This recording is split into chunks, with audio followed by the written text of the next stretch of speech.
Hello students, welcome back and let's continue with coordinate geometry straight line. Straight line में we have covered point से लेकर के 3 lines तक सब कुछ डिस्कस कर चुके हैं एंड नाउ जब 3 से ज़्यादा लाइंस होंगे तो बहुत सारी लाइंस हो जाएंगी and that we are going to discuss, we call it family of lines. So we are going to discuss family of lines, also called pencil of lines. Pencil of lines or family of lines. Family का मतलब क्या होता है? When do you say family, we mean something, a group which is connected by at least one factor. भाई आपकी family मतलब आपके parents, आपके बच्चे, आपके फ्रेंड्स, आपके ब्रदर्स सिस्टर जो भी है. When we say कि ब्रेन फ्लेक्स फैमिली मतलब ब्रेन फ्लेक्स से जितने भी लोग रिलेटेड हैं. आपके स्कूल, आपका सपोज स्कूल का नाम है एबीसी, तो भाई एबीसी फैमिली मतलब आपके स्कूल के जितने भी मेंबर्स हैं वो सब एक फैमिली हो गया. So this kind of thing is called family because they have something in common.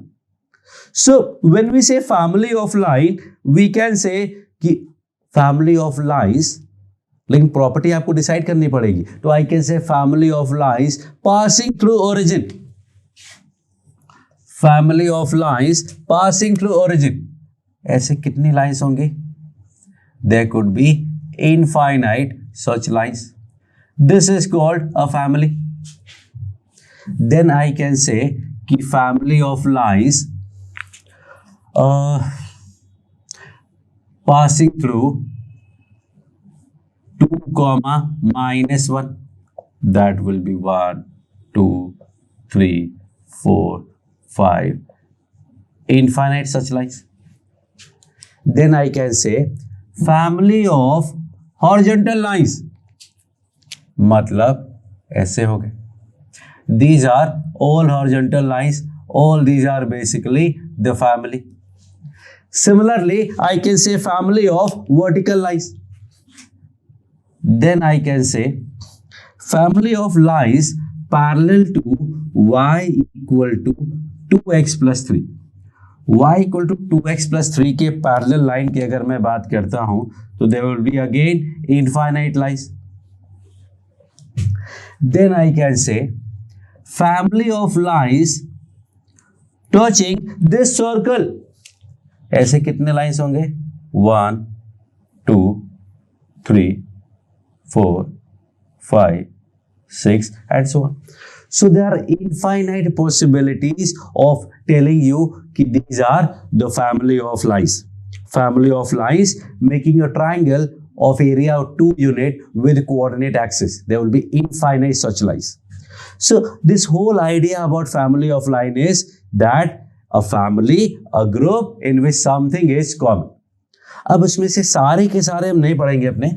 अभी हम क्या करने वाले हैं? We are going to do a particular family which is family of lines passing through intersection of these two lines L1 equal to 0 and L2 equal to 0. मतलब ये वाली lines 1, 2, 3. All these lines are basically passing through intersection of L1 and L2. So any line passing through point of intersection of L1 equal to 0 and L2 equal to 0 is given by L1 plus lambda L2 equal to 0. वैसे तो lambda L1 plus mu L2 equal to 0 होता है, but 2 unknown की जगह अगर एक single case आप भूलने को रेडी हैं तो I will convert it to 1 single unknown. So it is better to use minimum number of unknowns. So I will say L1 plus lambda L2 और L2 equal to 0.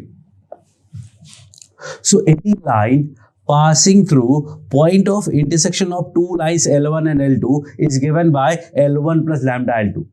In some particular case it may be L2 also, जो यहां से नहीं मिल सकता, but ठीक है, mu plus lambda करोगे, mu L1 plus lambda L2 तो चलेगा, बट एक सिंगल केस के लिए दोनों केसेस यूज करने का, दो वेरिएबल यूज करने का is not a good idea. और मैं आपको स्पेसिफिकली बता दूंगा कि L2 कब आएगा, so don't worry about that.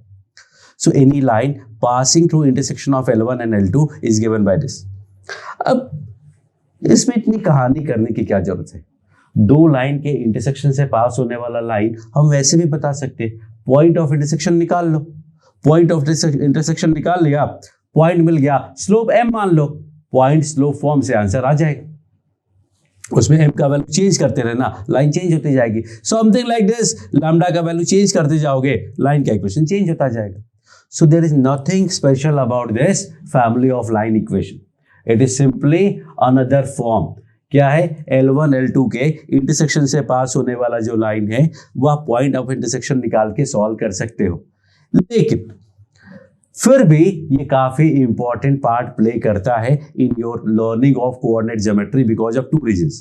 पहला, इस मेथड में आपको इंटरसेक्शन पॉइंट नहीं निकालना पड़ता है, and that is actually very important concept कि without finding point of intersection we are finding the line through that point of intersection. बिना पॉइंट ऑफ इंटरसेक्शन फाइंड किए हम लोग उस पॉइंट से पास होने वाला लाइन फाइंड कर पा रहे हैं। और दूसरा, ये जो कॉन्सेप्ट है ये कॉन्सेप्ट आगे के कर्व्स में भी यूज होगा। सर्कल और सर्कल के इंटरसेक्शन से पास होने वाला सर्कल, वहां अगर मैं आपको बोलूं कि भाई पॉइंट ऑफ इंटरसेक्शन फाइंड कर लो तो going to be very difficult, you won't be able to find point of intersection of circles. So इसका जो एक्सटेंशन है to other curves that is very important, and in this place in this chapter it is important because you don't have to find the intersection to find the line through intersection. तो point of intersection find किए बिना वहां से पास करने वाली line find कर सकते हैं। सो this is actually pretty important and pretty simple actually. अब जब मैं क्वेश्चन करने वाला हूं, इसके क्वेश्चन हम सॉल्व करने वाले हैं, उसमें I will solve around 10 questions. वो 10 के 10 क्वेश्चन सारे अलग अलग कॉन्सेप्ट पे बेस्ड होंगे and they will make sure कि आपका पूरा कोऑर्डिनेट ज्योमेट्री ऑलमोस्ट रिवाइज हो जाएगा। बहुत सारी चीजें आप नई नई इसमें सीखेंगे, तो you have to solve every question on your own. तो लेट्स स्टार्ट विद दिस। तो you can note down family of lines और pencil of line is any line passing through point of intersection of two lines L1 equal to 0 and L2 equal to 0 is given by L1 plus lambda L2 equal to 0 or L2 equal to 0. Okay, so let's take one example first. Y equal to 2x plus 3 and 3x plus 2y equal to 1. Find line passing through point of intersection. Find the line passing through point of intersection of these two lines. क्या होगा? सीधा L1 क्या ले? First line या second line? कोई भी ले सकते हो. Any will be L1, anyone will be L2. Let me take this L1. लेकिन ये तो L1 कैसे आएगा? Y equal to 2x plus 3? नहीं, L1 का मतलब हुआ फर्स्ट लाइन का एक्सप्रेशन, और एक्सप्रेशन तब मिलता है जब सब कुछ सेम साइड में लेते हैं. You can take y minus x minus 3 or you can take 2x minus y plus 3 because I prefer कि x वाला टर्म पॉजिटिव हो तो अच्छा दिखता है, और हमेशा पहले x का टर्म फिर y का टर्म फिर कांस्टेंट, ऐसा ही लिखने का. प्लस लैम्डा L2 मतलब 3x प्लस 2y माइनस 1 हो गया. देखो हमें पॉइंट ऑफ इंटरसेक्शन नहीं फाइंड करना पड़ा और आंसर आ गया. लेकिन लैम्डा का वैल्यू तो मिला नहीं. लैम्डा का वैल्यू मिलने का मतलब तो हुआ यूनिक लाइन मिलना, एक सिंगल लाइन. ऐसा नहीं है, दो लाइन के इंटरसेक्शन से तो इनफाइनाइट लाइंस पास होती है. तो those infinite lines are this. Lambda का कुछ भी वैल्यू रख लो, माइनस इंफिनिटी से प्लस इंफिनिटी तक, every time you will get one of these lines. So the idea is कि अगर आपको लैम्डा का वैल्यू फाइंड करना है मतलब आपको कोई पर्टिकुलर लाइन फाइंड करनी है, और इसमें से कोई पर्टिकुलर लाइन फाइंड करनी है तो कोई ना कोई कंडीशन गिवन होगा. So I am going to write वो conditions. So the first condition is passing through origin. If you want, you can start solving till I am writing these. Otherwise, सुन लोगे तो भी चलेगा. Second is passing through 2, -3. Third, parallel to y equal to x plus 1. चौथा, perpendicular to 2x minus 3y equal to 0, making equal intercepts on axis, making equal angle with axis, making triangle of area 8 square unit with axis, making triangle of area 8 square unit with axis.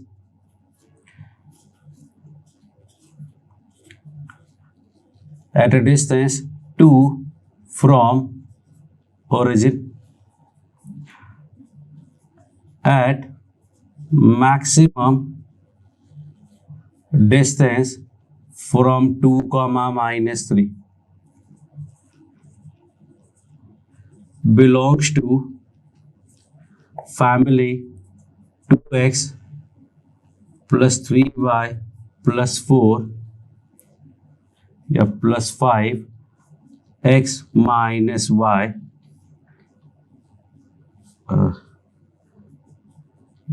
equal to 0. So these are 10 questions that you are going to solve, and it will be very good exercise for you to understand so many things about the coordinate geometry. हर एक question में एक अपना अपना idea है, अपना अपना concept है. So for all of these questions we are going to solve this and we are going to find the lambda. It is 1 hour worksheet. 1 hour में you are going to solve all of them. तो अब ये बंद कर दो, video pause कर लो, stop कर दो और start solving this. Her case में आपको लैम्डा की अलग अलग कुछ ना कुछ वैल्यूज मिलेंगी. सो द आइडिया इज कि L1 plus lambda L2 line का इक्वेशन हो गया. अब लैम्डा का वैल्यू कैसे मिलेगा? आपको कोई ना कोई कंडीशन गिवन होगी, like this kind of conditions. कोई भी कंडीशन गिवन हो, आप वो कंडीशन इसमें पुट करोगे, you will find the lambda, value of lambda.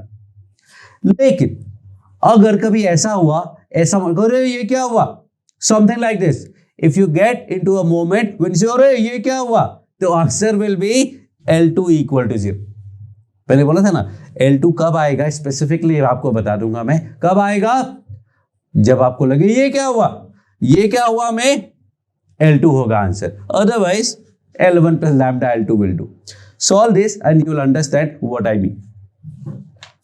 So pause कर लो, सॉल्व कर लो. I am going to solve, you please don't see the solution before you attempt these on your own. So I am going to solve the first one. And first one says कि passing through origin. एक काम और करता हूं मैं, इसको थोड़ा और सिंप्लीफाई करता हूं, तो 2 + 3 लैम्डा x हो जाएगा.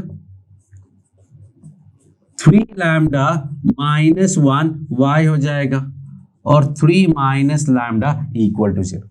कब कौन सा फॉर्म जाए नोबडी नोज, तो मैंने दोनों लिख दिया. तो अगर मैं बोलता भाई ओरिजिन से पास कराना है तो 0 0 पुट कर दो, तो आएगा 0 + 0 + 3 minus lambda. So lambda comes out to be 3. और लैम्डा 3 आने का मतलब 11x + 8y equal to 0 is your first answer. देख लो ये लाइन ओरिजिन से पास हो रहा है या नहीं हो रहा है. Yes, it is passing to origin because there is no constant term. So that is the whole idea कि अगर कोई लाइन ओरिजिन से पास होता है तो उसका कांस्टेंट टर्म 0 होता है। Let's solve second question. Second question कहता है पासिंग थ्रू 2, -3। 2, -3 का मतलब यहां पास कराते हैं। 2, -3 will be 2 plus 3 lambda into 2, 3 lambda minus 1 into -3 plus 3 minus lambda equal to 0. What do I get? I get 4 plus 6 lambda minus 9 lambda plus 3 minus lambda equal to 0. 6 minus 10 उधर गया तो 4 lambda, इधर आया 10, तो lambda comes out to be 5/2. lambda का value 5/2 put करेंगे तो क्या आएगा? 15/2 plus 2 is 19/2x. 15/2 minus 1 is 13/2y. 3 minus 5/2 is 1/2. अगर 2 से पूरा मल्टीप्लाई कर देंगे तो I am going to get 19x plus 13y plus 1 equal to 0. Check करो जरा, 2, -3 से पास हो रहा है क्या? 2 मतलब 38 और 1 39 और -3 था तो -39. ओके, सेटिस्फाई कर रहे हैं. So these are the first 2 questions. Third question tells me कि पैरेलल है, और पैरेलल का मतलब क्या होता है? पैरेलल का मतलब होता है स्लोप इक्वल. ये अपनी लाइन का स्लोप क्या है? अपनी लाइन का स्लोप है -a/b equal to given line का स्लोप क्या है? y equal to mx plus c से देखोगे तो 1 आया. Now we are going to solve this. I will get -2 minus 3 lambda is 3 lambda minus 1. 6 lambda is -1. Lambda is -1/6. Lambda का value -1/6 put करेंगे and we get the answer. Now I am not going to write all the equations that you can do now. Lambda का value आ गया है, वो value put करके आप find कर लेंगे, because that is calculation, that is not important. You have to understand how to solve this question, and this is what I am doing is basically type 1 question. Family of line का ये type 1 के question है, type 2 अभी बचा है. Fourth question की बात करते हैं. फोर्थ कहता है परपेंडिकुलर टू दिस, मतलब इसका स्लोप इनटू उस लाइन का स्लोप. लाइन का स्लोप 2/3 है, -a/b. इन दोनों का प्रोडक्ट -1 होगा. दोनों का प्रोडक्ट -1 होगा, तो अगर माइनस माइनस कैंसिल कर देते हैं तो I will gate 4 + 6 lambda is 9 lambda -3, तो 3 लैम्डा इज 7, तो लैम्डा इज 7/3. थोड़ा कुछ कैलकुलेशन मिस्टेक हो तो वो चला लेना, बिकॉज होता है, थोड़ी बहुत गलतियां होती है. सो आइडिया जो है वो आपको समझ में आ जाएगा कि लैम्डा का वैल्यू 7/3 है, पुट करेंगे वो लाइन का इक्वेशन आ गया. So this is how we are going to solve this.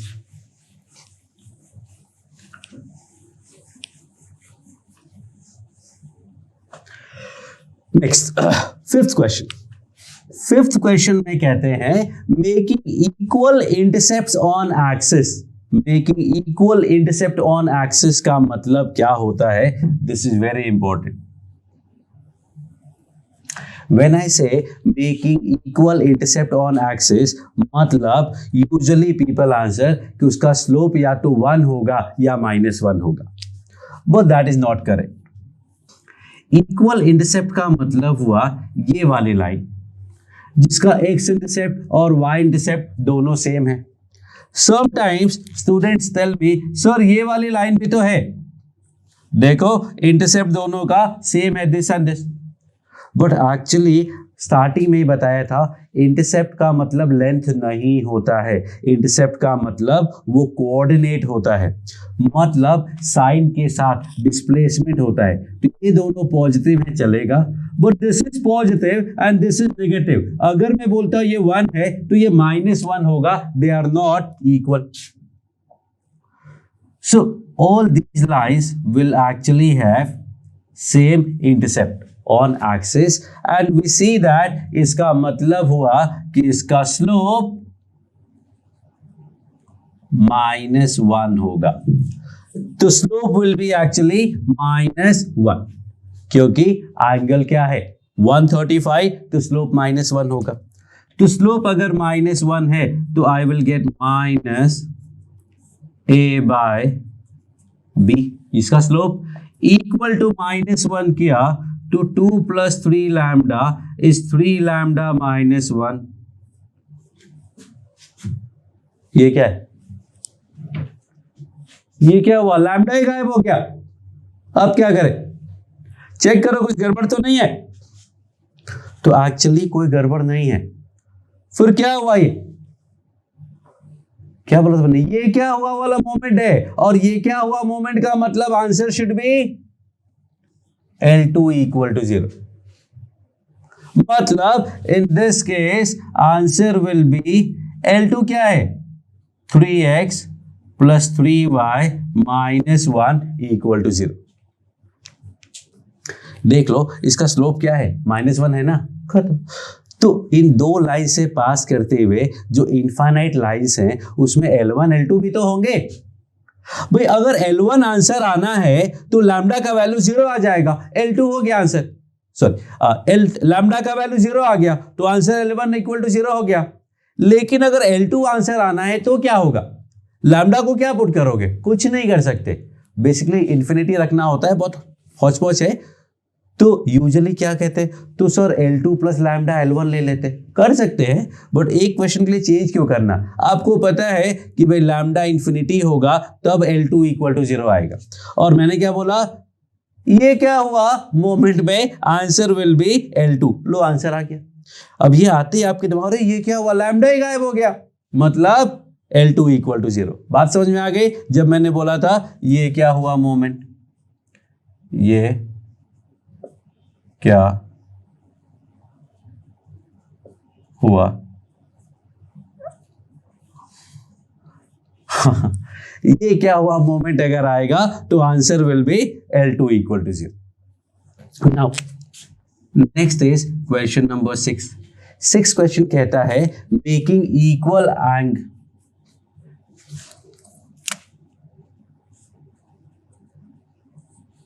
Okay, next is making equal angle with axis। equal angle with axis का मतलब हुआ, ये बोलो equal angle फॉर्म कर रहा है एक्सिस से? यस, 45 45। ये बोलो क्या equal angle फॉर्म कर रहा है एक्सिस से? Yes, again 45 45। मतलब in this case slope will be ±1 both। In this case, slope will be +1 as well as -1। इसके बाद का पार्ट आप आसानी से सॉल्व कर सकते हैं। +1 वाला तो ऑलरेडी हम थर्ड क्वेश्चन में कर चुके हैं, -1 वाला हमने यहां पे कर चुके हैं। तो थर्ड का आंसर और फिफ्थ का आंसर मिला करके आपको 6 का आंसर मिल जाएगा। समझ लो, एंगल इक्वल होने का मतलब स्लोप +-1 और इंटरसेप्ट इक्वल होने का मतलब slope -1। Next let's go for 7th question. 7 कहता है making a triangle of area 8 square unit with axis. Axis के साथ 8 स्क्वायर यूनिट का एरिया फाइंड करना। सॉल्व करो एक बार। Question number 7। अगर कोई लाइन है, suppose let's say ax + by + c = 0 which is not vertical and non horizontal, तो वो कोई ना कोई एक ट्रायंगल फॉर्म करेगा कोऑर्डिनेट एक्सिस के साथ। इसका एरिया फाइंड करना है हमें। सो एरिया की जब भी बात आती है ट्रायंगल का area, the first thing that comes to the mind is, आपके दिमाग में क्या आता है? हेरोन्स फॉर्मूला, या 1/2 x1 × y2 - y3 + x2 × ... या बोलोगे सर वो डिटर्मिनेंट वाला x1 y1 1, x2 y2 1, x3 y3 1। लेकिन मैंने क्या बोला था? जब भी एरिया ऑफ ट्राइंगल की बात आएगी तो first thing that should come to your mind is half base into height. तो यहां पे आ जाएगा हाफ बेस इंटू हाइट। बोलो बेस क्या है इसका? इस ट्राइंगल का बेस है एक्स इंटरसेप्ट का मॉड। ये तो बेस है। एक्स इंटरसेप्ट कैसे फाइंड करते हैं? x इंटरसेप्ट के लिए y को 0 पुट कर देते, y को 0 किया तो x का वैल्यू आया -c/a, और height is basically what, y intercept का मॉड, और y इंटरसेप्ट कैसे फाइंड करते हैं, x को 0 करके तो -c/b। So what is the final area, c²/2ab का मॉड। सो ये आपके लिए एक स्टैंडर्ड रिजल्ट है कि area of triangle formed by any line with ax plus by plus c equal to 0 with axis is c²/2ab। ये आपके लिए एक स्टैंडर्ड रिजल्ट है, आगे हमेशा हम इसे यूज करने वाले हैं। The question is area of the triangle formed by the line with axis is c²/2ab का मॉड। तो अगर यहां यूज करते हैं, so what do we get, 8 area equal to c² मतलब 3 minus lambda square upon 2 mod of ab मतलब 2 plus 3 lambda into 3 lambda -1 का mod. Solve करते, थोड़ा टिपिकल होगा but let's see what happens.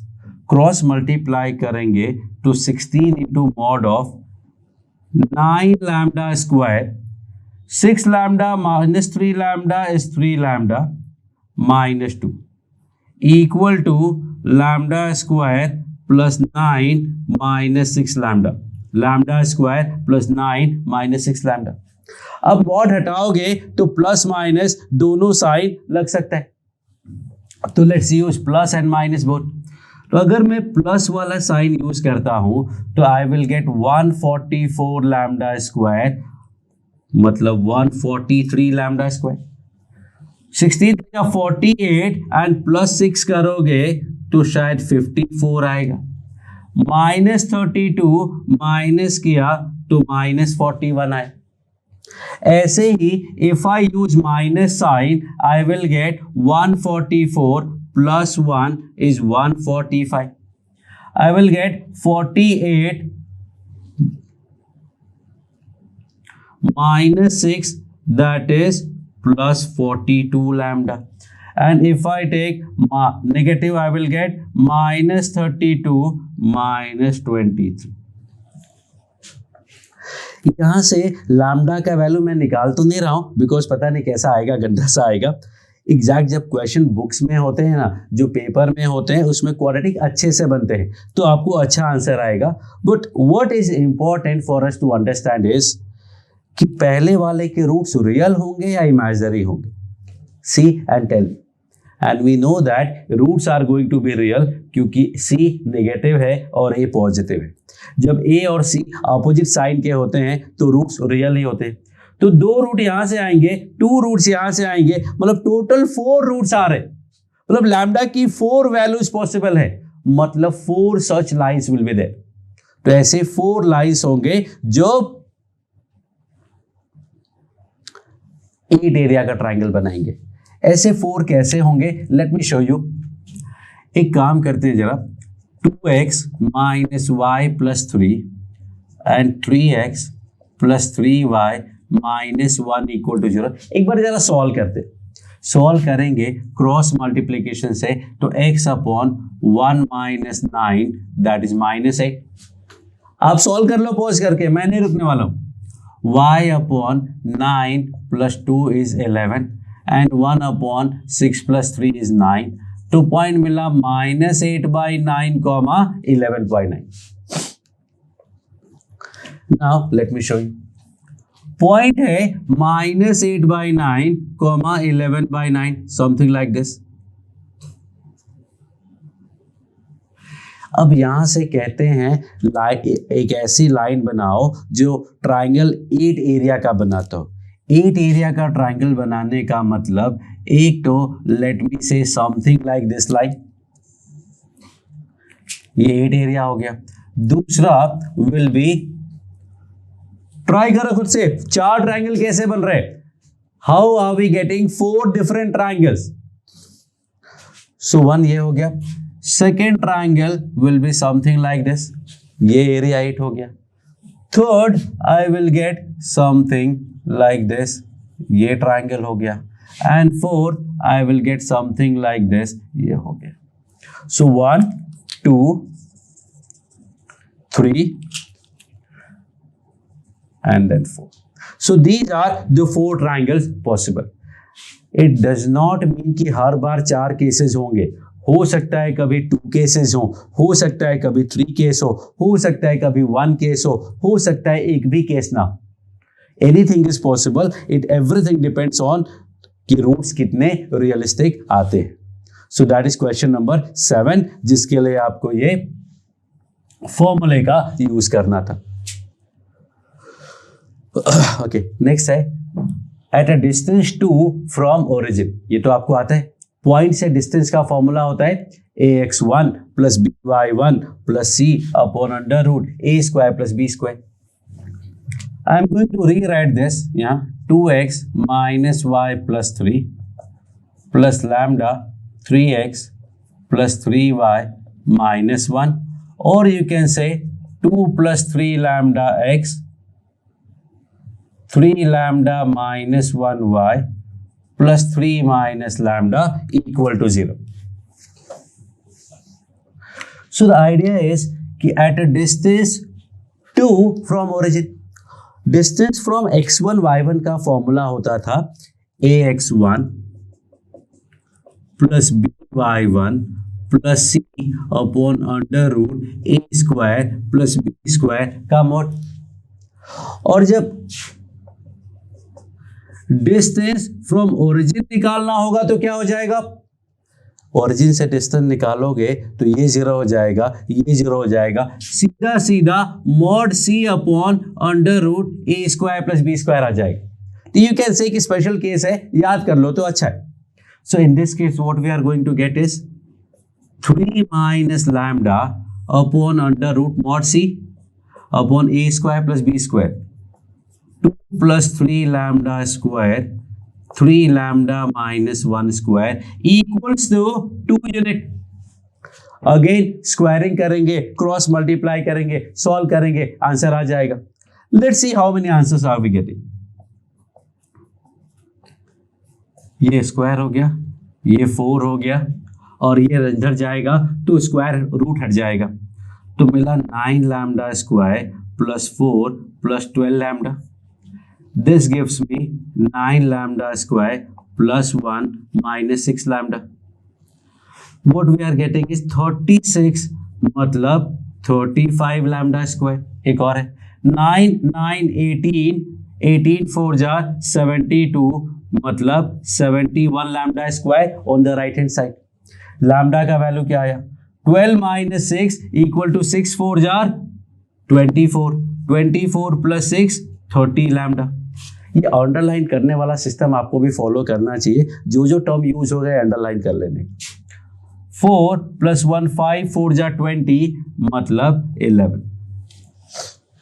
What do you think? Real आएगा या imaginary आएगा? Real आएगा तो 2 केसेस आएंगे या 1 केस आएगा? तो basically if I calculate D that will be B square minus 4ac. What do you see? This comes out to be negative. इसका मतलब no real root. It comes out to be negative. क्योंकि 700 से ऊपर तो यही हो गया, into 4 का 3000 के आसपास आएगा, मतलब there is no real root. मतलब ओरिजिन से 2 डिस्टेंस पे तो हो ही नहीं सकता. ऐसा कैसे हुआ? How did we get this answer? क्योंकि भाई इतनी सारी लाइंस हैं, कोई तो होगा जो ओरिजिन से 2 डिस्टेंस पे होगा. एक्चुअली नहीं. क्यों? वो अभी बताता हूं नेक्स्ट क्वेश्चन में. कहता है मैक्सिमम डिस्टेंस फ्रॉम 2, -3 2, -3 ये सारे पॉइंट्स. ये पॉइंट ऑफ इंटरसेक्शन क्या आया था? I don't remember. Let's say alpha comma beta आया था. तो 2 अल्फा कॉमा बीटा से इनफाइनाइट लाइंस पास होंगी. कहता है उसमें से कौन सा लाइन है जो 2, -3 से मैक्सिमम डिस्टेंस पे है? तो इस पॉइंट से मैक्सिमम डिस्टेंस पे कौन सी लाइन होगी, सोच लो आप। All these lines are there, all these lines are there.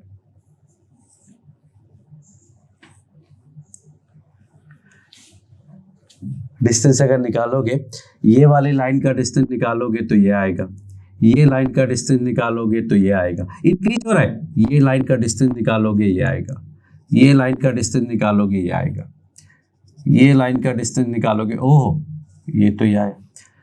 Increase का डिस्टेंस बढ़ता जा रहा है।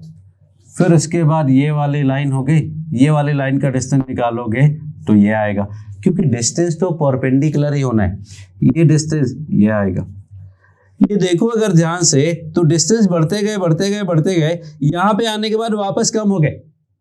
व्हाट डज इट मीन कि जो मैक्सिमम वाला केस है वो ये वाला केस है, और ये कौन सा केस था, ये वाली लाइन के लिए। And which line is actually, if you see, perpendicular to this line. So अगर आपको लाइंस पास कराने हैं from some point A, तो there will be infinite such lines. Now if अगर आपको लाइन चाहिए through A which is at a maximum distance from P, it has to be perpendicular to AP. So note it down. Okay, so note down. Line through A at maximum distance from B will be perpendicular to AB. This is very important concept that you always have to remember.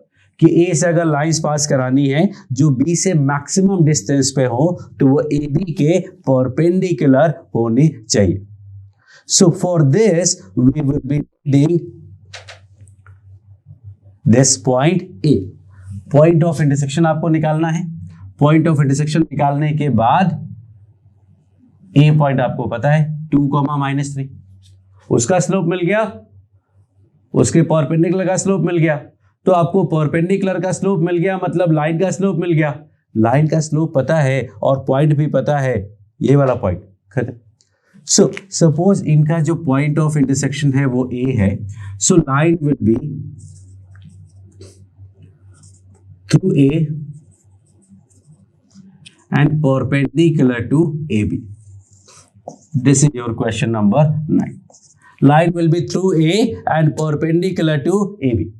ये 1/AB नहीं है, this is perpendicular to AB। इसमें आपको point का requirement रहेगा। और भी तरीके हैं बट अभी उतना डिटेल में नहीं जाने का है। And last is belong to this family. अब अगर इस फैमिली का है मतलब वो 2 + μx है, 3 - μy है और 5 = 0 है।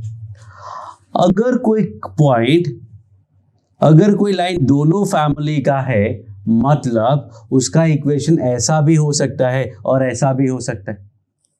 सो वन आइडिया कि भाई ये फैमिली का लाइन है तो इसके इंटरसेक्शन पॉइंट निकाल करके ऐसे पास करा दो। ये फैमिली का लाइन है तो इसका इंटरसेक्शन निकाल के वहां से पास करा दो। अब 2 पॉइंट से पास कराओगे यूनिक लाइन आ जाएगी। But our target, our purpose is to avoid finding point of intersection. हम चाहते हैं कि बिना पॉइंट ऑफ इंटरसेक्शन फाइंड किए अपना काम हो जाए। अगर बहुत डिफिकल्ट हो रहा है तो चलो फाइंड कर सकते हैं, बट अगर थोड़ा आसानी से हो जाए तो फिर बिना इंटरसेक्शन फाइंड किए we will proceed. So what you see here is कि ये लाइन और ये लाइन दोनों में कॉमन फैमिली, दोनों फैमिली का कॉमन मेंबर मतलब बेसिकली सिंगल लाइन, कोई एक लाइन। और अगर लाइन सेम है मतलब कोइंसिडेंट है तो I will get 2 + 3 lambda upon 2 + mu. याद है what we are doing? A1/A2 = B1/B2 = C1/C2 because coincident line का यही रूल होता है ना। Solve Now solving this, we will find value of either lambda or mu. या तो लैम्डा फाइंड कर लो या म्यू फाइंड कर लो. लैम्डा फाइंड किया तो यहां पुट कर देना, म्यू फाइंड किया तो वहां पुट कर देना. Now how do I find value of lambda and mu using this? So the idea is, एक इक्वेशन यहां से बना लो, एक इक्वेशन यहां से बना लो और दोनों को सॉल्व करोगे, आंसर आ जाएगा. बट अगेन ऐसा पहले भी मैंने बताया हुआ है, जब थ्री रेशियोज एक दूसरे के इक्वल होते हैं तो एक्चुअली व्हाट वी डू, एक नया अननोन और इंट्रोड्यूस कर देते हैं. देखने में लगता है कि ऑलरेडी दो अननोन है, एक और इंट्रोड्यूस करना मतलब डिफिकल्टी को इंक्रीज करना. ऑब्वियसली होता है ऐसा, जितने ज़्यादा वेरिएबल उतनी ज़्यादा प्रॉब्लम. लेकिन इस पर्टिकुलर केस में ऐसा नहीं होता है. पर्टिकुलर मतलब जब रेशियोज एक दूसरे की इक्वल गिवन हो तो this is a better option. First और लास्ट को अगर देखोगे तो 2 + 3 lambda is 2k + μk. Second और लास्ट को देखोगे तो मिलेगा 3 lambda - 1 is 3k - μk.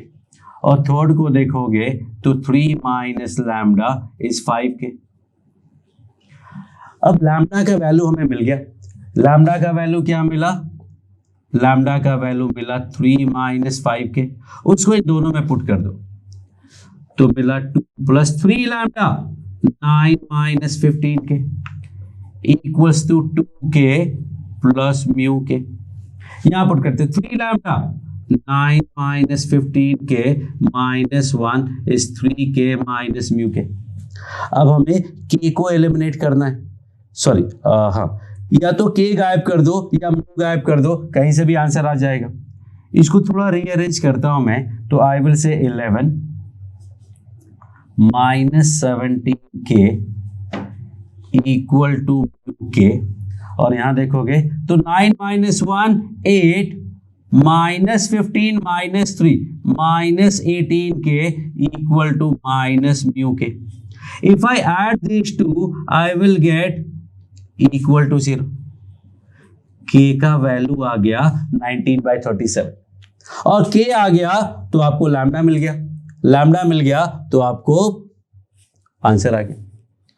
So this is type 1 of family of lines. Family of line में ये टाइप 1 है.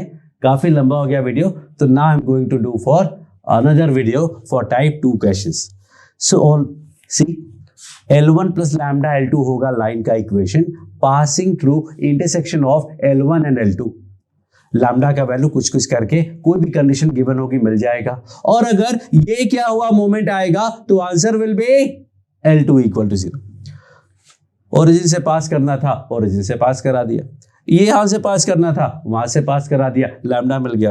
पैरेलल था, स्लोप इक्वल कर दिया. परपेंडिकुलर था, m1 m2 -1 कर दिया. मेकिंग इक्वल इंटरसेप्ट था, m-1 याद रखने का है. मेकिंग इक्वल एंगल है, स्लोप +-1 याद करने का. Making triangle of area 8 square unit याद करो.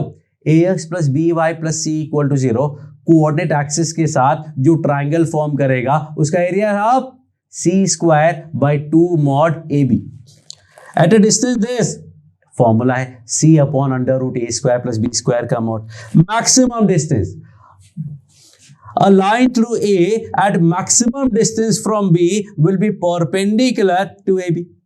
Belong to this family. या तो इसका पॉइंट ऑफ इंटरसेक्शन निकालो, इसका पॉइंट ऑफ इंटरसेक्शन निकालो, लाइन आ गया. या फिर दोनों फैमिली को इक्वेट कर दिया, कंपेयर किया. Basically a1/a2 = b1/b2 = c1/c2. यहां से दो इक्वेशन, यहां से दो इक्वेशन बनाते, आंसर आ जाता. But this is another idea, equal to k मानने का. फर्स्ट लास्ट से रिलेशन, सेकंड लास्ट से रिलेशन और थर्ड लास्ट से रिलेशन, फिर सॉल्व करेंगे and we get the answer. अब कैलकुलेशन एक्चुअल जो क्वेश्चंस होते हैं, जो एग्जाम्स में या बुक्स में होते हैं, उसमें अच्छी वैल्यूज आती है. मोस्टली लैम्डा का वैल्यू 1 या -1 आता है. तो ये k का वैल्यू 1 या -1 आता है तो काम बहुत आसान हो जाता है. तो that's it for this. Will continue in next video. Thank you.